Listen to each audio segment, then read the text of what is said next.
Ooltuu naan jedha nan biyya galuu siin beekne garuu siiras biyya galte sooreen.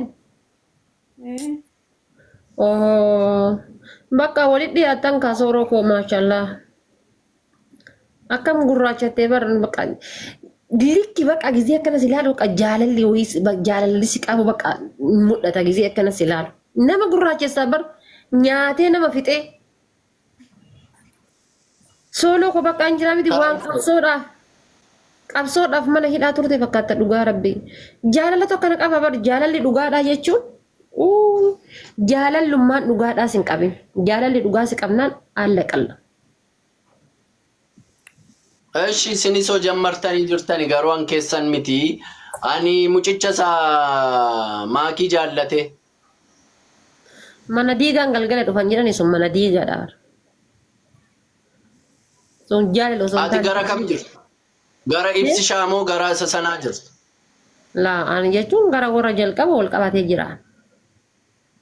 Because amma atiif sooreen yeroo dhufe kun caalmaatti jaalala addaa isheef qaba yoo ta'e maatti beekta inni suni amma akkuma kiyya kun darbee ishee aarsuu barbaada akkuma nani dingata natti ufu tokko jira miti waan akkasii barbaada inni homa fedhayyuu osoo ta'e jaalalli dhugaa eessa akka jirtu waaqatu beeka kamtu jaalataa kamtu dhugaan jaalataa kamtu sobaan jaalataa maybe isiinu sobaan jaalachuu dandeetti inni sobaan jaalachuu dandeetti isa waaqa beeka garuu ammoo nama saambusaa tukkusii waliin nyaataa yookaan lakka saambusaan tukkusiin kun gaarii miti dhiisaa yookaan ammoo kana dhiisaa kana nyaadha jechuun namaan si ulfaata beekta. Amallee isaan lamaantu jaalala kana keessa waliin ture isaan lamaantu yeroo dheeraa waliin ture. Amma jidduudhaan hirriba irraa ka'ee gizee inni dhufee jidduu seenu ammoo ani hin deeggaru jechuudha. Gidduu seenee miti haadha faaxinaa beekuu wallaaltanii nagashuu diddanii carraa kana argadhee ani gastiira ture gastiisiirra tura achi keessa jira hamma kana maal godhu eega amma ibsaan gaafa raachee san taa'ee eeggatee raacheen teessoorra kanan daddafee bakka san qabatee jechuudha.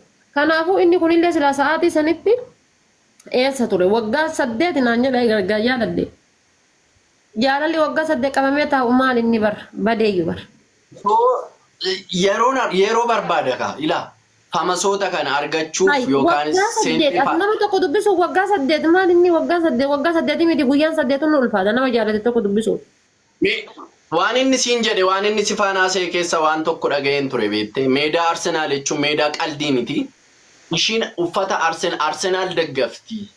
Digalee kanaafiyyuu jedhee si gaafachaa ture. Uffata Arsenaalii meedaa sana keessatti guddiseetan hojjedhaa fi suura isheetiin meedaa sana jechuun paawundii meeqaan akka isaan galani nama gaafachuu dandeessa. Baay'ee guddiidha si galee. Suura ishee immoo achi keessatti maxxanseefi jechuun lama dhalatteedhee yaadaan intalittiin dhugaa rabbi. Meedaa sana irratti akkas taasiseefi jennaan. Dhugaa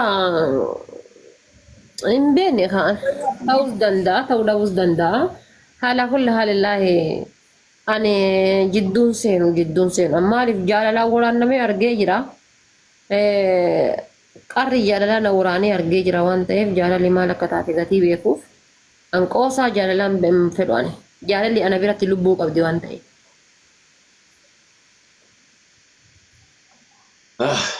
Egaa ani inni boo'ee sitti matu argeeniin si gaafadhee anyways. Cichee hafe taanaan mucichi numa argata waan yaaddanii birammoo numa ga'u yoo obsi jiraate. Hin beekne kaa mi'aatama fakkeenyaaf osoo si ta'eeti tokko jidduu kan keetiif jidduu sooree bu'eeti ni dhiiftaa fi sooree. Maal akkamittiin isaanchi wanta akkasii jiramoo mucichi immoo isa duraan ishee jaalladhee inneen gadda dhufe ani carraa miidiyaan dhabe carraa beekamtii dhabuudhaan inni na caale malee anatu dura ishee jaallate jaanni akkana jedhe haaseef hin dhaga'e beeku malee ankoodhaan maal abbaa namaaf kennaan jechuun maal maaf eegannee kanatti dura jaalate. Gaafa ibsaan jaalattee maatiin anoo yoo ibsaa gaafanni goolii galche jaaladhe jechuun Waa'ee goolii sitti meenni haadha faateeti sirriitti nu banne malee inni paarkii keessatti galchee jedhe. Paarkii jechuun ani ati deemnee tola deemnee teenyee ilaaluu dandeenya si galee. No, Ani garuu meedaa paarkii wanni jedhamu hin jiru. Wanni akkasii sun lifaatii guddaadhaan galchee mucaan fageenya meeqarraa galchee. Namni bar gaafa si busheessuu barbaadu gaafa si wanna cabsuu barbaadu waan barbaade siin jechuu danda'a.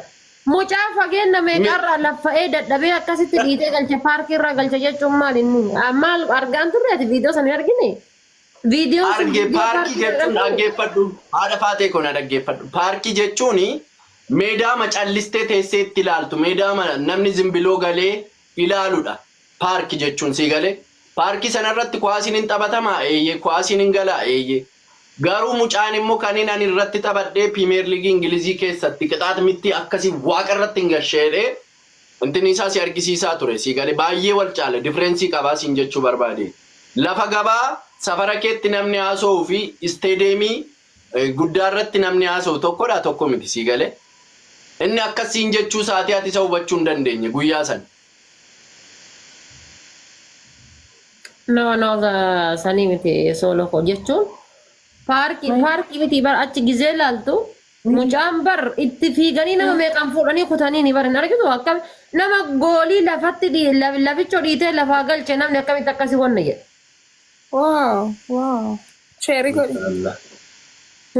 Masha Allah. Anchi akkam bareeda.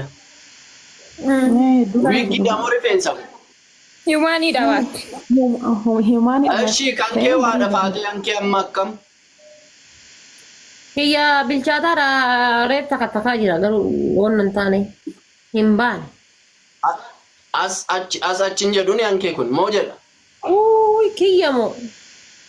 Gizee sitti haasa'uu iyyuu waan afaasi kaasati. Gizeen akkan asitti bilbilee heloo jedhuun wayye wuddee gizeen hinaan jedhu onneen tun bakka 8tti ilaal gubbaa sanii akka waan hadiinni waa dha'ee kanatti onneen tun laal kash na jetti. Aara yoo itti dhaga'ee dagadhee. Maageemii haasa'anaa sofnuu jiru. Jaartii san ta'e qaxaqannaa kootu gara kiyyaas godhe. Lakkina kisaa lamaan hin ta'u. Kaansil godha hin ta'u. Isin nama qabdu kun koo tiktookii haaraadha kan koo. Nama wayituu hin qabnu. Lakkin Afee geemii. follow back godhi immoo. Aninne Ukkee tanaa jiraa gisee bishaan qabbanaa waan dhiqatte ganama subii miilli kun si babbaqaqeeti dhiiga tokkos irraa qaraancaan beekaa maaki. Qaraancaa hojjaanii dhimi qaraanchatti hin beekan dhukkee keessa deemtee ganama subii gisee miila dhiqatte gisee amma bishaaniin iftuute miilli si babbaqaqee si dhiigu. amaacaa jedhama kan amaacaa jedhama. Amaacaadha moo qaraancaadha hin beekan. Gaazii gudattee feestaala gisee kaayyattee sirraa baha. Qomaachaa jaaniin aboosan laal guyyaa kubbaa tana taphadha beekaa kubbaa fi giiroo tana taphadha. Gisee uffee udu'atte ganama subii faa gisee dhiqatte miila kana waan takkaas si hafu akkanatti si nyaata yoo kophee cufaa kaayyatte malee kophee cufaa kaarsii wajjin galgala baasliin naa dibdeeti akka hojii feestaala jalaan naa gootee kaarsii gubbaarraa